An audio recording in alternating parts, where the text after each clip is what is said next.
you take up something which is not your liking? Why? Something inspired, somewhere you felt that is better, take it up. Against one's own swadharma. That's why Krishna says, in your swadharma, even if you fail, shreyan, not properly done, vigunaha, not executed to the perfection, still better than being successful in somebody else's paradharmat. That which is not yours, you take up to that, and succeeding is unfortunate. A very famous anecdote. An artist joined army. Think of it. Artist joined army. And it was an emergency and they want something, so they called, we don't have the regular engineers to draw a bridge. Is there someone can step up and draw a bridge? Emergency. So this man got up, sir, I can do it. Yes, please do. And he drew a bridge. Nice bridge, wooden bridge. And river below, water flowing. In the distant land, a rainbow, army bridge. And birds flying somewhere, a butterfly here, and 2 children sitting on the bridge with a fishing rod. You go give this to the army man, commander. You want a bridge? Here, sir, look. Impatient, the army guy is the job, emergency, the job is to be done, and you are giving a romantic picture. The army said, take the kids off the bridge, give it to me, quick. Everything he retained, just removed the children from the bridge and put them under the bridge, fishing. Fishing under the bridge. He looks and the man is furious. I don't want any of this. Remove the rainbow. Remove the flowers. Remove the birds. Remove the butterfly and take the kids off. Just plain draw bridge. Okay, sir. Give me time. This is very simple. I'll do in no time. He made a plain bridge and 2 tombs below the bridge. So the man looked and said, what is this? You killed those 2 children. I have buried them in. I have buried 2 kids inside.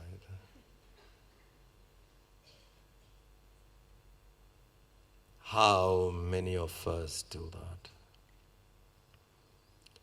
Running out in Paradharma, we make the flags fly. In Swadharma, bury it. What you want, don't take up. Not having courage. Look at the encouragement. Vigunaha, even if it is not properly performed, that is better. Because that gets exhausted. You will be happy doing it. Then taking up and wasting your life, feeling unhappy.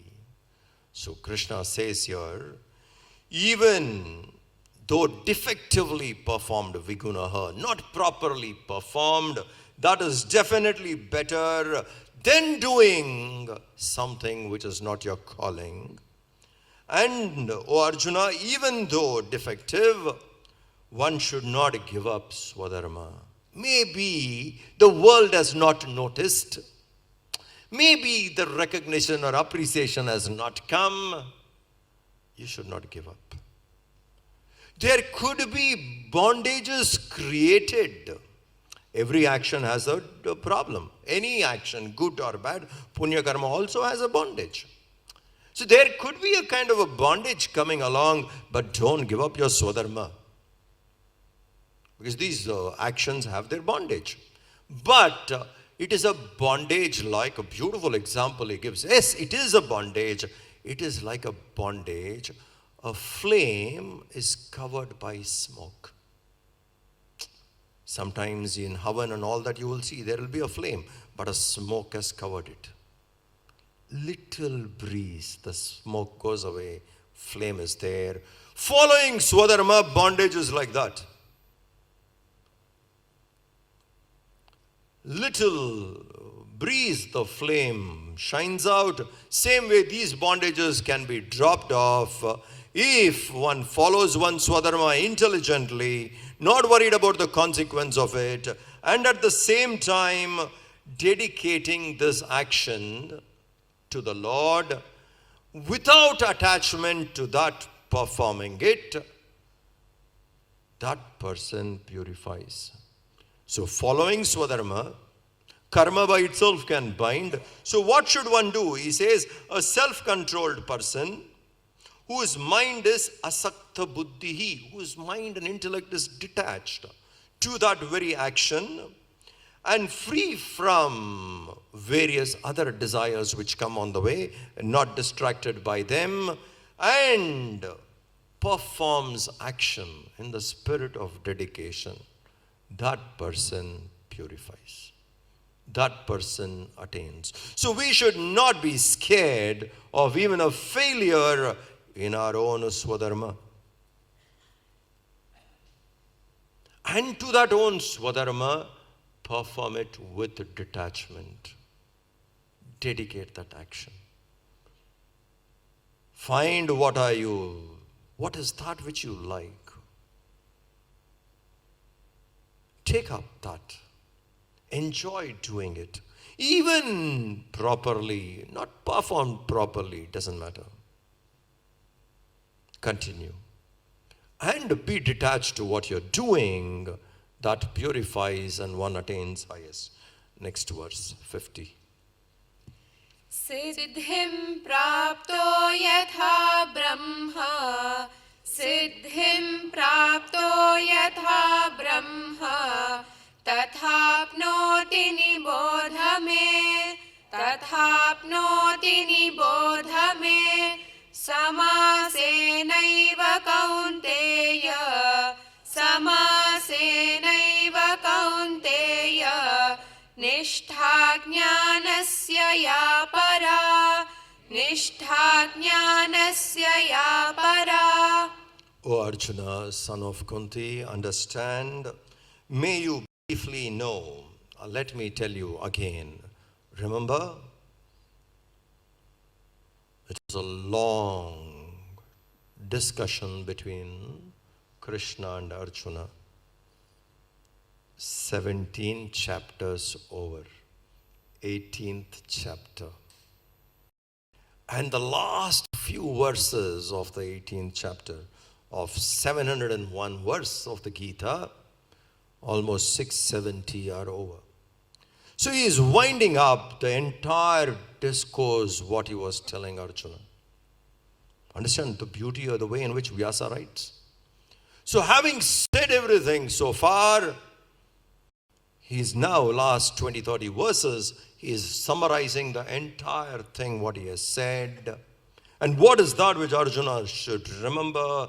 So Krishna tells him, O Arjuna, may you briefly know from me. Once again, just a quick reminder to you that a person who has attained the highest state, who attains the supreme, which is the culmination of knowledge. Through knowledge and understanding, a person who lifts himself to that, about that, let me tell you briefly. To summarize, he is introducing the topic saying, through knowledge, how a person attains the highest, I shall briefly tell you. Meaning, in a quick recap of what has been told, we see them now, next 3 verses. Buddhya vishuddhaya yuktaha, buddhya vishuddhaya yuktaha, dhrityatmanam niyamya cha, धृत्यात्मानं नियम्य च शब्दादीन् विषयांस् त्यक्त्वा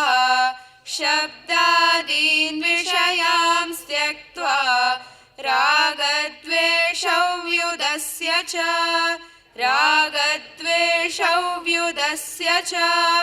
विविक्तसेवी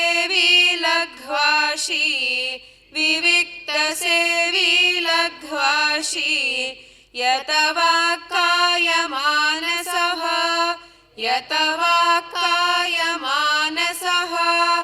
ध्यानयोगपरो नित्यम् वैराग्यं समुपाश्रितः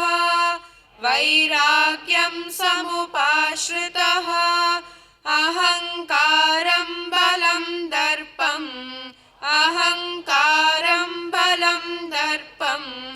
कामं क्रोधं परिग्रहं विमुच्य निर्ममः शान्तः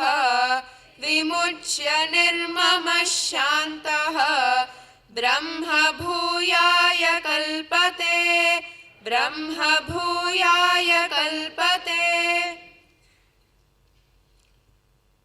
He says here, endowed with clear intellect, the mind without any doubts, what of understanding I am here to attain the highest. With firm understanding, my life is meant to know the truth. I am here to experience the divine. I have lived in ignorance all the while. Now that I have started walking on this path, let my intellect be clear about what it is seeking. That way, endowed with a clear intellect, without any distractions and confusions, the goal is clear. Restraining the mind in the self with firm resolve. Mind will go here, there, and that is very natural for the mind. It can tempt us 20,000 times in a day, and we could get cheated by the mind again and again. It is capable of that way. So the only way in which we can manage our mind is a firm resolve. Sometimes certain crude methods do work in checking on the mind.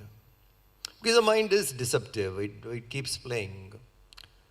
A devotee went to Gurudev and he said, Swamiji, I am not able to control anger.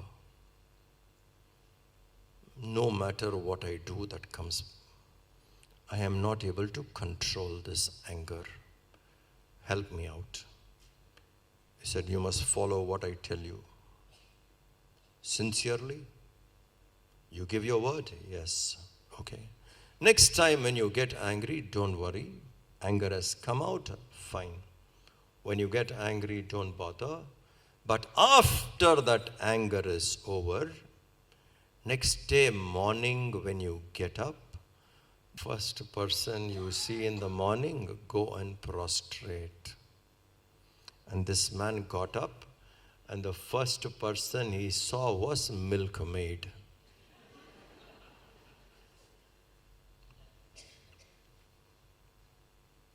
Now prostrate to milkmaid.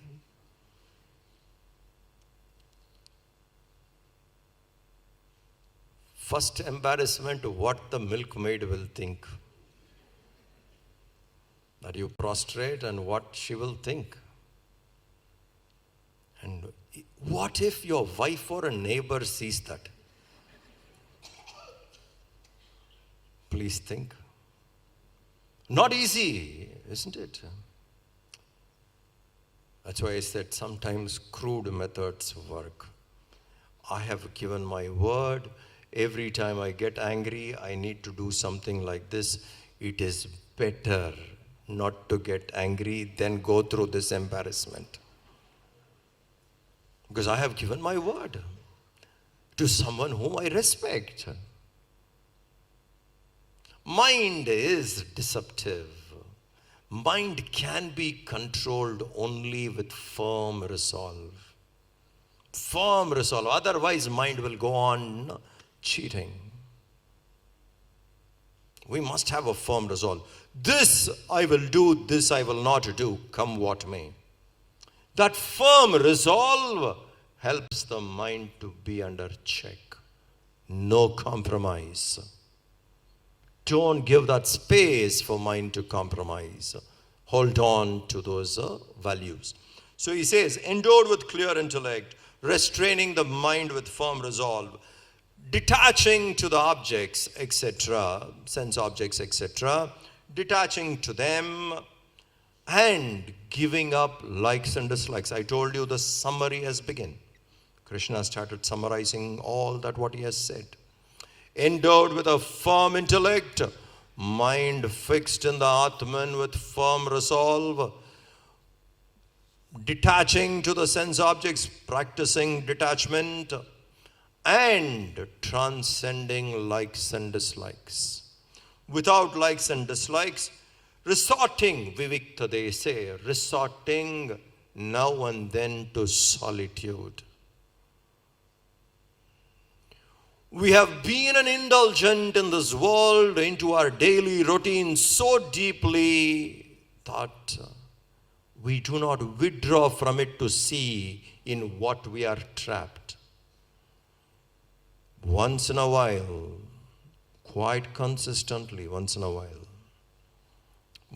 let us say once in a month or once in 2 months or so, move out to a place which is calm, quiet, stay there.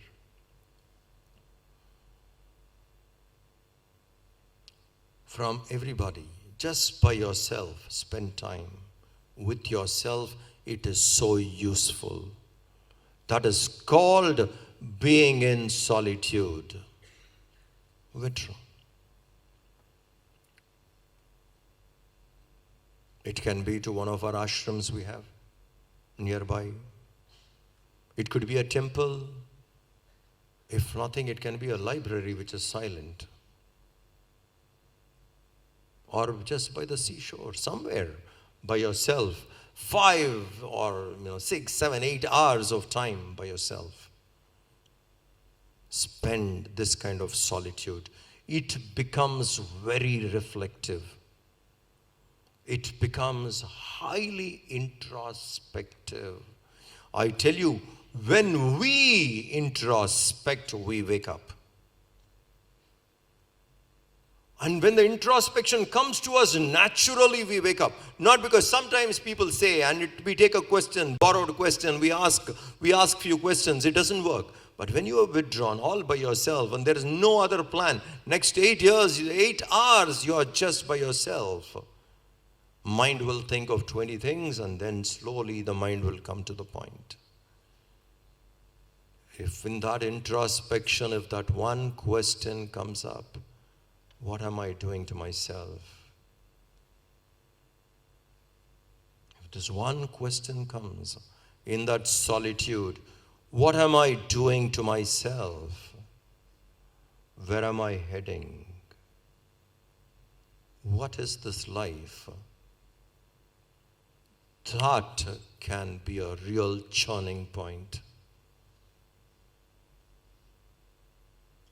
Asking yourself, and then it becomes. So spending time in secluded place and having control over food, speech, etc. Taste is a weakness because 3 times a day you need to take food, and that is a weakness a seeker should overcome.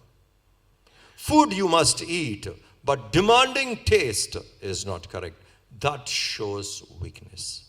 That shows helplessness over the mind. All other things we can live without. Food we cannot, we need to take. The body is made that way. Since we have to be indulged in food, we need to keep in mind, food I must take only for my health.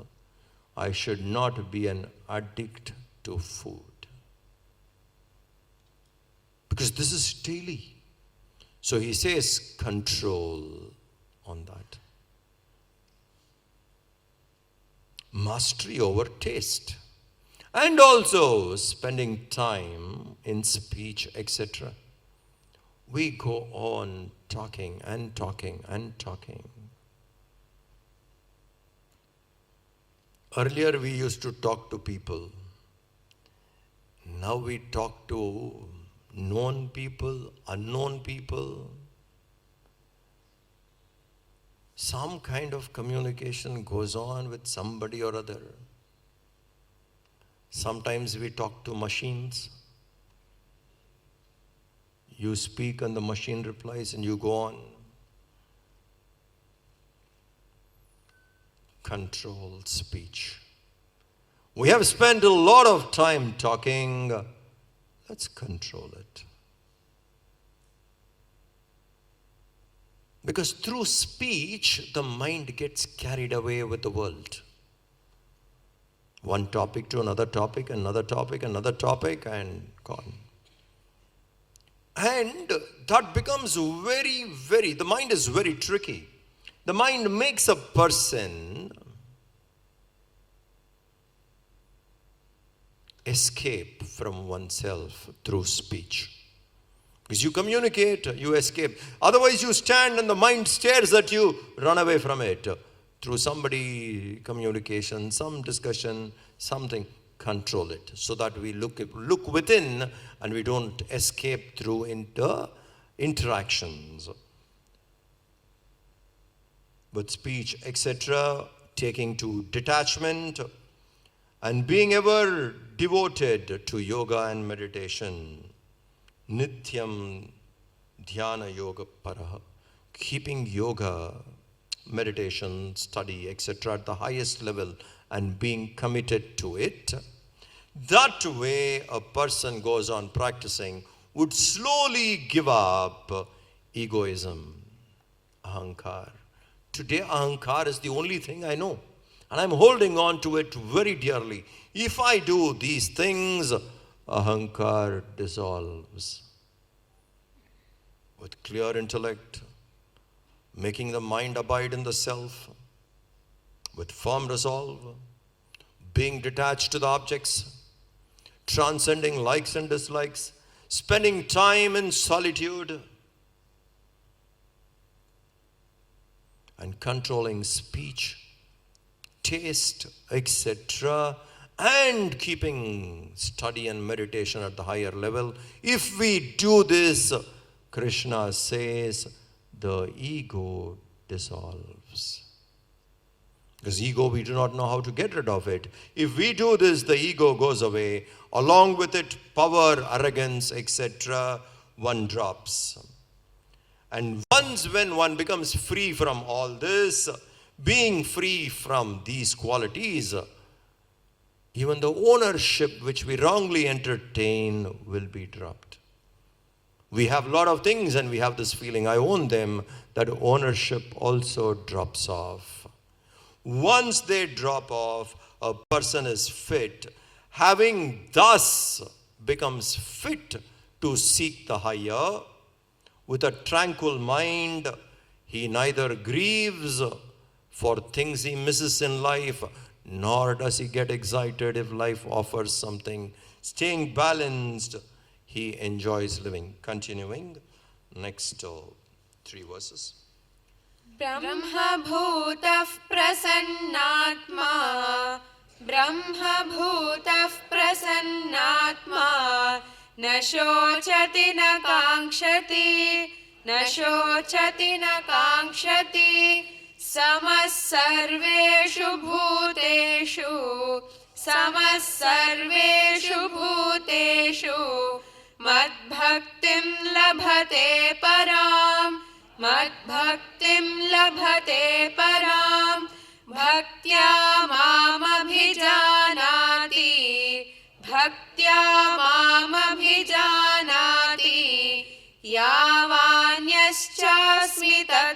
तत्त्वतः यावान्यश्चास्मि तत्त्वतः ततो मां तत्त्वतो ज्ञात्वा ततो मां तत्त्वतो ज्ञात्वा विशते तदनन्तरं सर्वकर्माण्यपि सदा कुर्वाणो मद्व्यपाश्रयः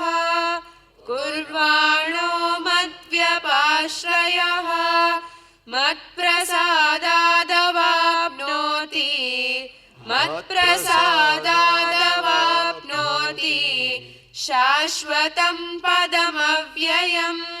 शाश्वतं पदमव्ययम्.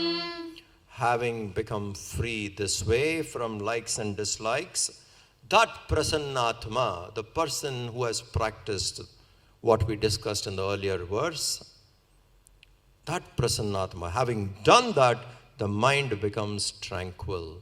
That person who has got into this tranquility, please remember the instructions of the earlier verse.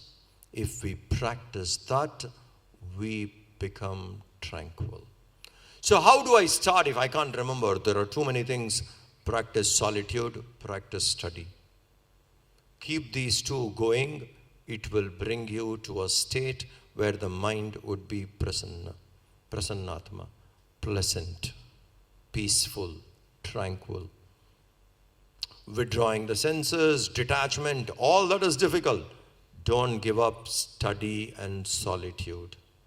Let the sadhana of ours be study and solitude. Study of Gita and time to time solitude. If we can practice this, the study and reflection plus introspection will shift us to the right direction. And once we hit the right direction, tranquil will be our mind. Mind would get into that state where it is tranquil and peaceful. Having gained, then once you are tranquil, imagine you walk into a world with an absolute tranquil mind. You take your child or your grandchild to a toy shop. Example. You see the excitement in the child. And you look at the child. Oh my God, how excited this child is in a toy shop. And how are you in a toy shop? Tranquil. Completely peaceful. At everything there you look with complete vairagya. Detachment, just an observer. Maybe you come out and the next shop could be a jewelry and the mind may change. But in that shop, when there are full of toys, your mind isn't tranquil. Think. Study, solitude brings to this. Now imagine that state of mind we have cultivated and we walk into the world. How you keep a mind in a toy shop, you see in the playground of the world, same mind. How many things can come and go? How would you respond? Likes and dislikes, mind balanced. So he says that tranquil person keeps the mind balanced between likes and dislikes, stays the same towards all beings, etc. Doesn't get excited on anything. With complete devotion to the Lord, through devotion, he comes to know me and experiences the higher. One comes to know me truly, who and how. I mean, what is the Lord? What is his nature? In totality, a tranquil mind gets to know the Lord. A mind which is not tranquil, stuffed with intellectual information, grasps about the Lord a bit, not fully. Because this is all intellectual information. Through that I understand. I get vaguely. But when that understanding is there and mind is also tranquil, then one gets to know the Lord completely. Then having known me truly, what does that person do? He merges into the higher. So he says here, doing, and after that what happens? After merging into that state, Krishna says, he continues all works ever connected with me. After merging, how does he live? Same question Arjuna asked. How does Asthita Prajna walk around? He says, having merged, how does this person live? He says, he lives connected to me.